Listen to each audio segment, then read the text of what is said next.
Welcome to the Essential Element, the Elements of Education podcast. My name is Christian Page, and I'm your host. Grateful that you're tuning in with us. You could have been anywhere else in the world, but you've chosen to be here. We are back with season 2, so we're excited that you're joining us, and we kick it off with a conversation with our friend Van Degoede. Van is an art teacher at SOTA, formerly at IDEA, and our conversation with Van is around community, empathy, and balance, and teaching art here at SOTA. Van has an interesting story of how he's found himself around the globe and back, and talks about the importance of mentoring young artists and the skills that it teaches them even outside of the art world. So thank you again for joining us. Welcome to season 2. Here's our conversation with Van. The art school, we really believe in relationships, and that is emphasized through mentor group. And so I wholeheartedly believe in that. What do they need? I have to be able to answer that question. And that takes a little bit of time. The biggest teacher, I think, is failure. The brain works in failure. And those failures are actually synapses rewiring themselves in your brain. And think about where you want to be. Because when you find your place, you find your people. And our purpose is attached to people. You know, when there's a phenomenal teacher, when there's a phenomenal educator, when there's a phenomenal mentor, one of the mistakes that we make is we make it look too easy. Like, everyone sees the shining moment on stage. No one sees, right, like the hard time spent.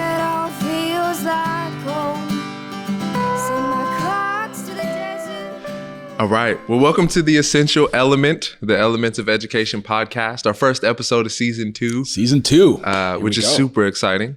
You all know Zach. I'm your host, Christian Page, and we have a special guest today by the name of Van.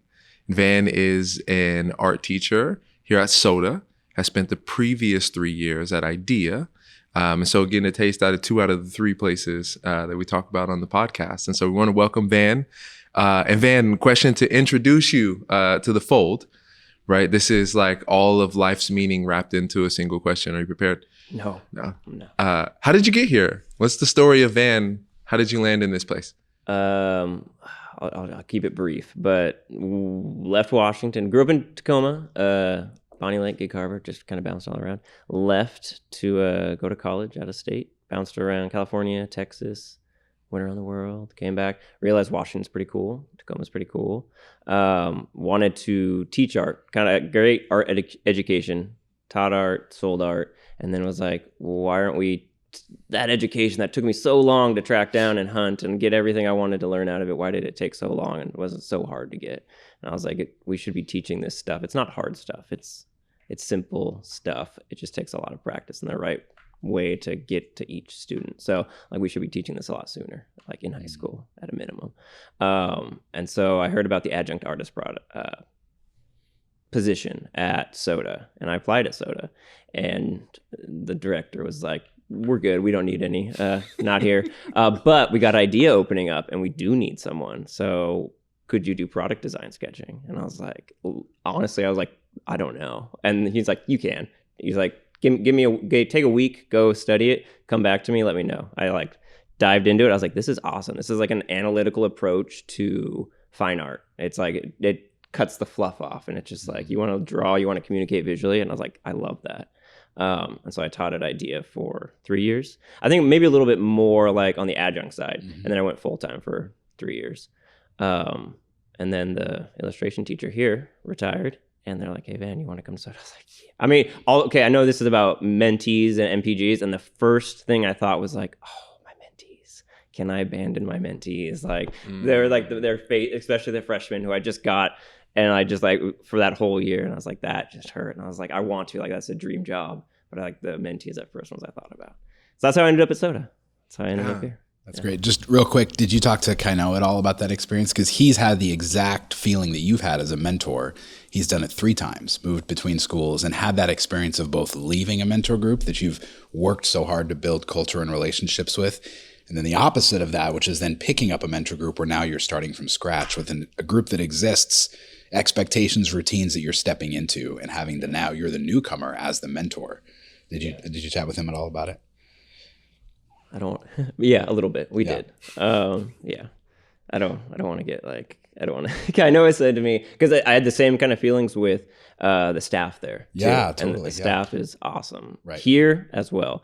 But idea like that was like a large staff, and I loved every single one of them. Like they're all like we didn't hang out too much outside of school, but like nothing bad to say about anyone. No drama at all. It was just like great time, and everyone was like talented at what they did. Yeah. And super inspiring. Like I learned from everyone. The mini terms, micro terms, like fantastic. And so I was talking to him about that. I was like, I've got a good gig here. And I was like, I kind of felt like, do I reach for this dream job? But like, what if that doesn't work out? Like you guys, I interview someone else. You're like, no, this is a better way to go. And then it's like, did I throw away this amazing like job I have here? And he goes, no, it doesn't work like that. No. But he's like, and honestly, because we kind of kept it on the, he's like, we don't want to like explode because we were like, couple of months till the end of school. I don't want to explode what's going on here. Right. And so don't like, he goes, if I've done this before, rip off the bandage during summertime. Like, don't tell anyone. And so that was his advice. And just like finish your strong. So, yeah. Can I ask how has been the experience been? Like starting with a new group. I remember you telling me at camp when you met your mentees, you had asked, all right, like, what do you want to keep and what should we, like continue from your previous group? How was their response to those kind of questions? I was going into it super intimidated because I had that idea. I'd heard from, you kind of pick up from other mentors, like, oh, you have so-and-so's mentor or MPG. Like that's a tight run ship. It's good. They know what they're doing. And so I was like, all right, they clearly have like some roles set out, some leadership, like they want to maybe keep. And so I was super intimidated going in. It's like, I'm just going to be this like shadow of your former mentor. And where do I fit in and how much like control of that am I actually going to have? Are you guys going to listen or are you just going to not come? Mm-hmm. But there was a good show. Like a lot of them showed up for camp. Of course, the freshmen. I think we had like 100% freshman turnout, and then it kind of dwindled a little bit. But there was someone like 2 or 3 from each class, so that was cool and super opening and welcoming. That's awesome. And maybe just like culturally too, from like Idea and SOTA, like just the mere suggestion, like, hey, let's do a circle up. We're gonna do a circle, get to know you name game, and there's all like immediately like circle form. It's not like I have to wrestle people out of trees and be like, come on, okay, last call, get over here, do it now. It's like nothing. It was just like they're down, and they're all like willing to be open and honest. Awesome. It was cool. As far as like suggestions, I was like, I don't know. They didn't give me anything. Like I had to like pry it out of them. Like, do we have a mascot? Like what's some of your like community circle exercises you do? Like, what's a new normal like agenda? There was like, I don't remember. I was like a summer ago. I was like, all right. So we've been getting more and more. Like it gets slowly kind of fed to me, I think. Yeah, definitely. I'm going to ask a question. So during your time at Idea, before we start talking about SOTA, you were a mentor for 3 years, right? Mm-hmm. What do you think the biggest challenge or maybe biggest expectation that you didn't know was on the horizon or that you didn't expect was a challenge while you were a mentor at Idea? What's something that really was just you did not see or prepare for that? Idea specific or just being a mentor in general? Yeah. I think so. I came full time during remote learning. It was a little bit interesting, like getting to know them online, and you mostly not seeing their faces, mostly just seeing like their names. And so that was like a soft start. And then when we got back in the classroom, I kind of, at the time when we first started, it felt just like a class. Like, all right, this is like a class. Here's like the lesson we're going to do today. Here's like what I want you to do. It didn't feel like I didn't feel like a mentor, really. I felt just like a teacher and like taking attendance. Like, we got to make sure you get your high school and beyond plan done. Like, how are your grades? It seemed like another thing I had to check. But then as we get back in person and like you start like building those relationships and like talking about like, hey, what was like a great thing that happened to you this week? What are you excited for next week? Like meeting their parents, meeting their families. Yeah. What I didn't expect, because I'm not super emotional and super like, I know we push empathy as like, I struggle a little bit, and maybe I don't. I'm pretty empathetic, but like talking about emotions has always not come naturally to me. I'm like kind of like rigid. So it cracked me open, and it's like, yeah, I was pretty emotional when I left, and just making those relationships. Yeah, that I was not expecting to be good at, but like it happens just by being there every week for them. Yeah. What was the value of that vulnerability? Like, I'm hearing you at the end of that statement say, you know what I mean? That's not really my thing. And being cracked open? Like, did that help? Did that hurt? Like, what was the value of once you got past the shell piece? Well, I think you could probably ask anyone and say when it had the benefit of that is like you become a real person. You don't like, you're not, on the outside anymore being like, ooh, these humans with their emotions and everything, right? Like, I always felt pretty like, okay, like I'm not gonna, I always consider myself having strong willpower. I was like, yeah, push through. But it's like, when you slow down and like just get emotional and like react. And honestly, as an artist, it's probably bled into my own artwork a little bit. And it's definitely like helped with MPG and those relationships. Just feel more deeply about things, right? Most definitely. Yeah. And one of the things that I'm curious about, right, is that like you've been around the world and back, right? Like you've participated as a professional artist, right? Like gone on and done fine art in the world, and then you come back to a room of very talented 14-year-old people who may not have the same skill set. Right. So like, how do you mentor someone from the question of like aspiring artists to like, no, this is my thing? Mm-hmm. How do you do that? Yeah. I'll let you know when I figure out. Right. Exactly. I think, that's any teacher, right? Like meeting them where they're at. And that's why I think I love teaching is you can't make like your idea of like what a good lesson would be is not, because it's not going to hit everyone the same. So seeing like what's their point, like what point how are you going to get it across to them? And so, I think how I get them to that next level is just like figuring out where they're at, figuring out where they want to be, and maybe like not changing their mind along the way, but just saying like, showing them like, hey, this is what I did. It might fit what you want to do. At least give it a try. And then like convincing them like, hey, try this out. If you like it, it works. Use it. If you don't, disregard. So I guess meeting them where they're at and seeing where they want to go. So I have a question I want to ask, and this applies to both your time at IDEA and at SOTA. I think oftentimes in education, especially when it comes to art in public schools, people ask, well, why teach art? Like why do schools exist, first of all? Well, we exist so that you can prepare for the real world, that you can get a job, that you can be a productive member of society.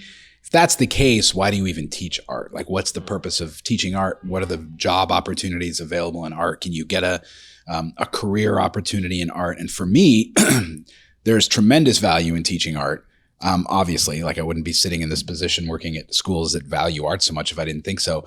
But that is a narrative that we talk about in public education is what is the value of teaching art in school? And what is the goal as an educator for every kid?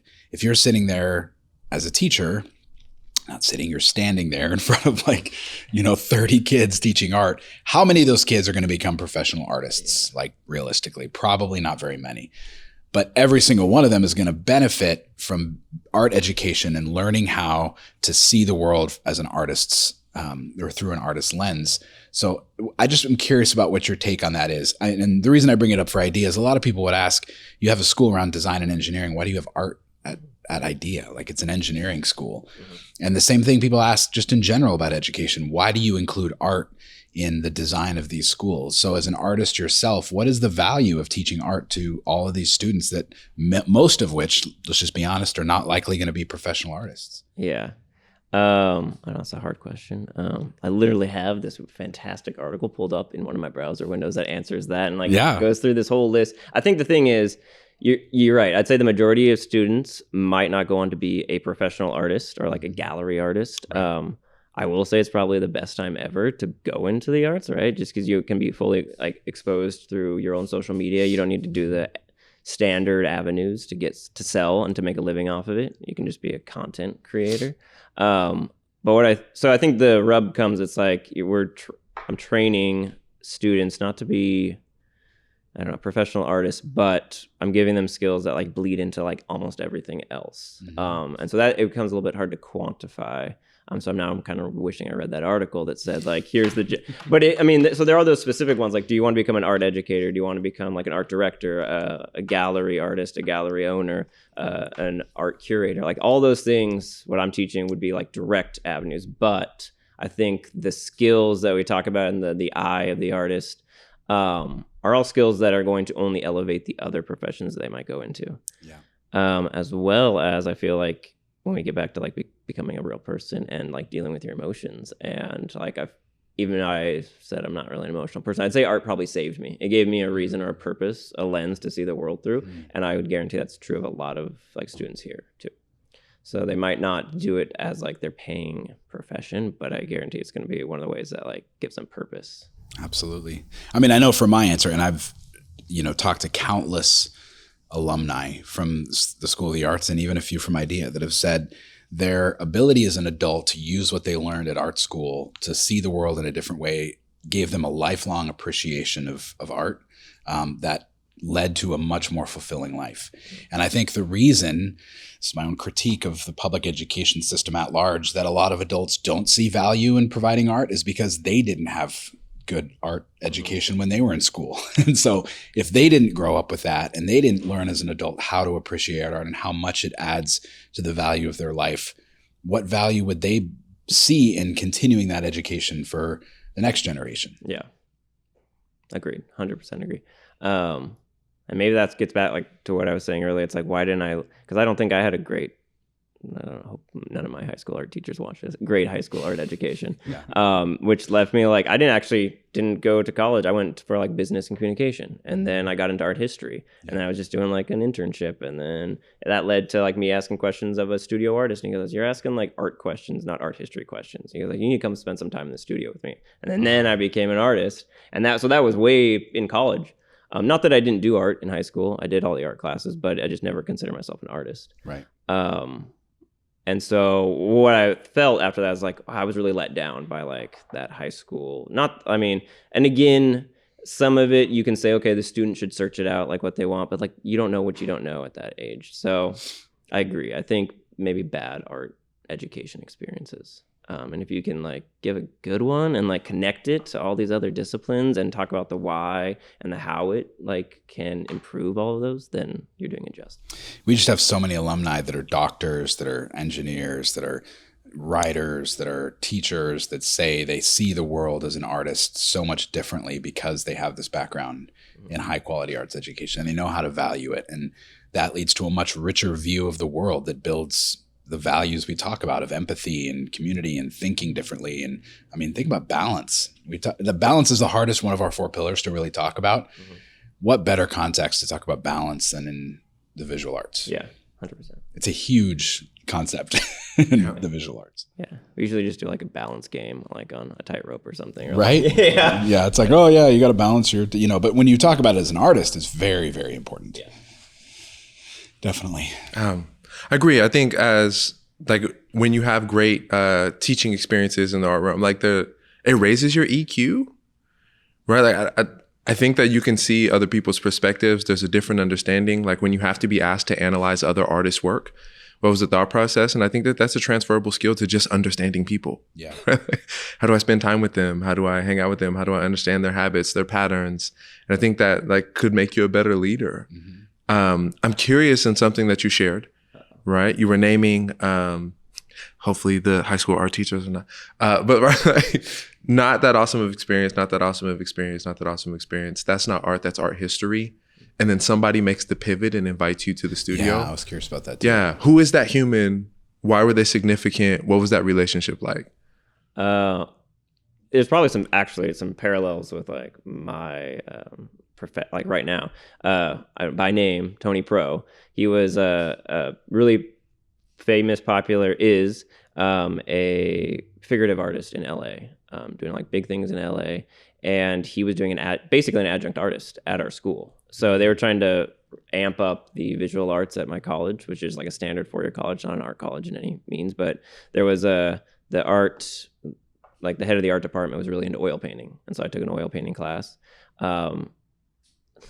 And this Tony Pro came in and he was an adjunct artist, basically teaching like 1 or 2 classes. And I was like, no, he knows what he's doing. They brought in like the right person. And so I loved his style, loved like his just capabilities. Went to talk to him about like Rembrandt and art history. And we broke down like Rembrandt's process. And then he's like, well, just come do some master copies in my studio.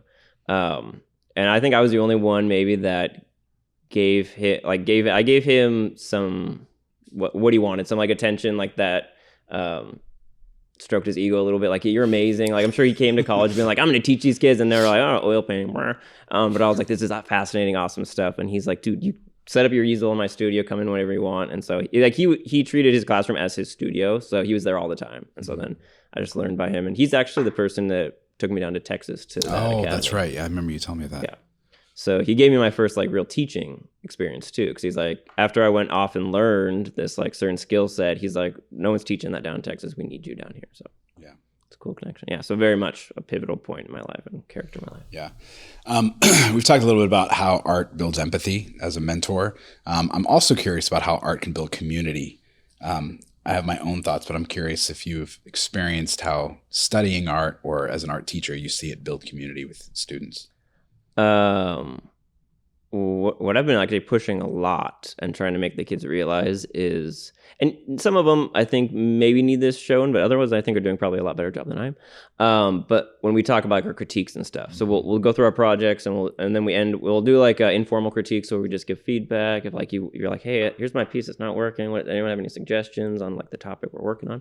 And then there's a formal critique where we all put them up and we like talk about each other's, what's working, what's some constructive feedback. And I'm like, guys, I know this is probably really intimidating for some of you. You probably aren't loving this. And maybe it seems like stale and formal, or it's like really uncomfortable. Like you're not happy. Like, one, you're not judged by this piece. This is just your latest piece and you have to do what I told you. But what I want you to appreciate is like the community. We've got like 25 kids right here, all with a different like set of eyes, all with different opinions, talking about each other's pieces. And that's a community. And what happens is like after you graduate here, if you don't go to art school, but you want to keep working on art outside, maybe that's not like your paying job, you're going to lose that community unless you build it yourself and like you seek it out maybe online or at some other location. So I've had a lot of awesome communities. I've also been like insulated when I just work in the studio. And I think when I hit that low point, it's just me toiling away in the studio. That's when I got the job at Idea, and that just blew. And I'm like, this is so much better. Like meeting, talking with kids, looking at work, problem solving visually, instead of me just like, this is beautiful, crank it out like another one. Like that can get really depressing really quick. Yeah. So it's so funny you bring that up. I had a conversation. He's actually one of our board members, the Elements of Education. He's a good friend of mine. He went to the Art Institute. Studied art. That's kind of his background. He got into UI UX, so more on like the digital design side, worked for Microsoft. He started a company, sold it to NASDAQ, and now he works as the creative director for like NASDAQ's digital properties. And I asked him, like, just as an advisor, part of our, our ecosystem of friends and advisors in the school system, like, what do you want kids to know and be able to do when they graduate? What can we be preparing them? Who are you looking to hire? What should they be able? Like, do you want them to know specific pieces of software? Should they have certain like design skills? And he's like, honestly, none of those things really matter to me that much. I mean, it's fine. It's great to know. We can teach those things. The number one thing I wish students knew better how to do was to give and receive feedback. And if you can train kids at an early age to know how to effectively work with a team and give and receive feedback, I can teach them the rest. That part's easy. But that's the hardest thing. Like, people spend, just like you said, as an artist, so much time alone. Then you go and give them feedback. I need you to change this and this. And actually, this might be, we need to look at this differently. They get offended. They have a hard time adapting to those changes. And it becomes really difficult to work with someone. But if they know how to do critiques and receive critique, that makes it so much easier as an employer to work with someone. Yeah.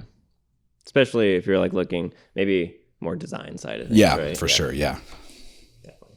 Yeah. But those skills are just super important on the career side. So when you look at the value of an art education building community, the fact that you spend so much time talking about critique and how to give and receive critique as a teacher, I think is incredibly valuable.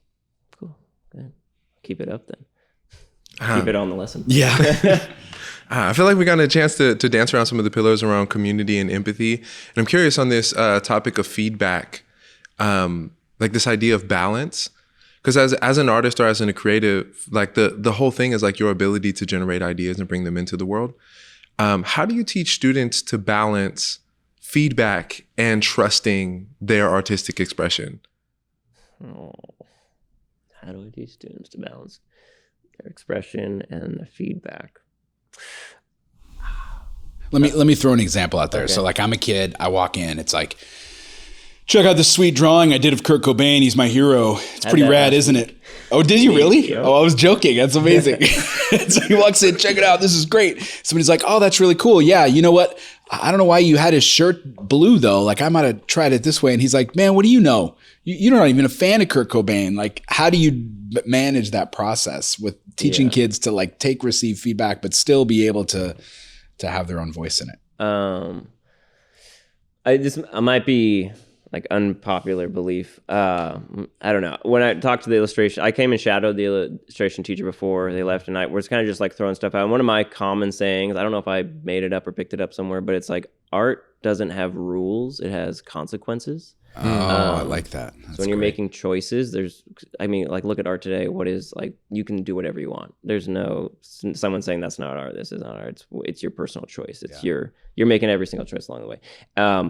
So what I try to teach is like, even in critique, I'll say, hey, here's the assignment. I feel like you didn't hit it on the head, but you get to make the ultimate choice. You can take, I'm like, I would try this, or maybe like, does anyone else have a suggestion? Do that or don't do that. You are the designer. You make the ultimate call. What I'm saying now is like, this is how it makes me feel. This is how I'm interpreting it. So the consequence there is like, it may be more from a design side. So I'm glad I was at Idea. It's like, who's your end audience? And are you communicating with them as successfully as you think? Because if you make some certain choices, there might be consequences that isn't having that effect. Yeah. And I tried to make that division too at Idea. It's like, hey, like you can be an artist and you just listen to yourself, you do what you want. But as a designer, you're like doing an end product for an end audience, and you need to be like very conscious of that. And that might be what I think of the difference as an artist and a designer. Yeah. But you still, as an artist, you need to be thinking as a designer. Yeah. Man, I love that. Art doesn't have rules, it has consequences. I almost feel like that could be said about life. Yeah, like for sure. Right? There's people always ask like, what rules do you have? And I always try to stray away from rules. And what really, as a parent and also as an educator, you want kids to be able to see the impact of their actions, not to just obey the rules. Like I don't want my kids who are 10 and 13 to be like, oh, dad says I can't do this because of this. I want them to say, if I stay up late playing video games and eat a bunch of sugar, I'm going to feel like garbage tomorrow, and I'm not going to be able to get up to school, and I'm going to have a bad day. Like the consequence connection is more important to me than the rule I set for them to be in bed by 8 p.m. You know what I mean? I think there's a shift there. I'm like, here comes my dad bag, right? But like that's the difference between competence and compliance, right? Like you just go do it because I said to do it, as opposed to like, I love that idea of being able to manage and understand the consequences. Will those things be positive or negative? Because I think like people's feelings are real when they're perceiving your artwork. Yeah. And like you said, in the world where a lot of people are digital creators or they're content creators, right? Like that could be your career. Mm-hmm. Like 2 mistakes could end it. You know what I mean? Yeah. 1 in some instances. So I love that approach. I love that idea. I love being able to hold that in the pocket as well. Man. I have one last question that's way off topic, out of left field. It's a big topic in art education and just in creators in general. Like, have you thought at all about, as an educator, the way, like how technology and AI and computer generated tools have changed how you're preparing kids to be artists in the world? No. No. The answer's no. Next question. I'll borrow what I saw at Idea, and because I'm still trying to form, I do want to hit it hard, I think, with the classes, because it's only going to become more and more of a thing, an issue, or even a tool. I don't know if you want to say issue, but again, it's just like a choice you can make. I haven't done enough research to tell you like on the copyright issues and like if you ask it to generate something in the style of a certain artist and if that's infringement or whatever it is. But what I think of it is, as an artist using AI, I'm really glad that I'm not teaching a English class or even a graphic design class, because I don't know if I'd be able to say like what's what.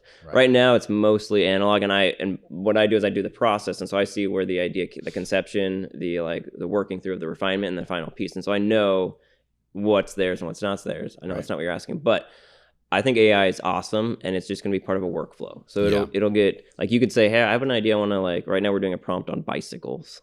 It's a very simple prompt, but like AI, generate me some ideas on like new perspectives of bicycles, and then it's like, you're not going to grab one and submit that to me as your final, but that's a brainstorming part, like how you can become more creative and pull from different places really quickly.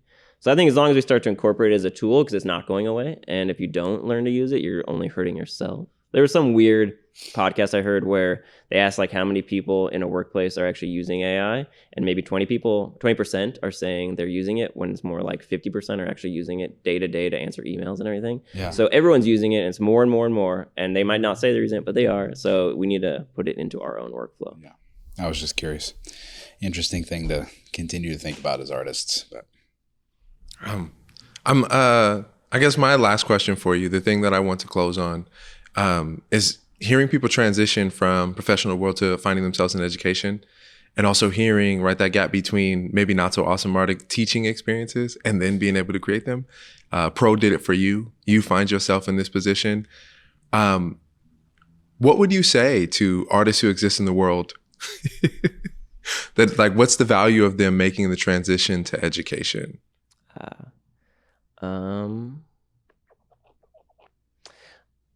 All my good art educator, like I talked about that, like, why did it take me so long to, I always make the joke that I'm not a perfectionist, but I do feel like a better term for what I consider myself is a completist. So I don't feel good, or I don't get that good feeling until like I've seeked out every possible answer to something. And I couldn't do that until like way down my education route.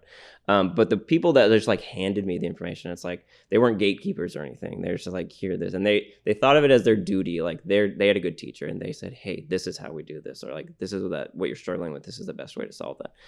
And there was just like this lineage and tradition. It's like, get it out there as like homage to those who passed it down.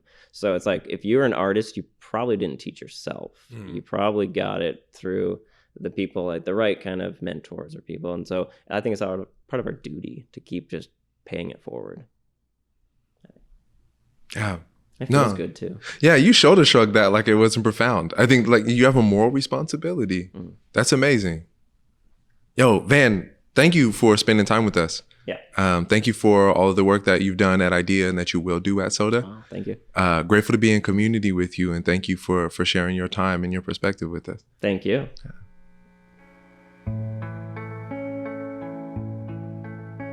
Elements of Education is a 501c3 nonprofit organization in Tacoma, Washington, dedicated to changing public education to better serve the specific and diverse needs of students in our public schools. For more information about how you can support the work that we do, please visit elementsofed.org, or you can find us on Instagram at Elements of Education, or on our website,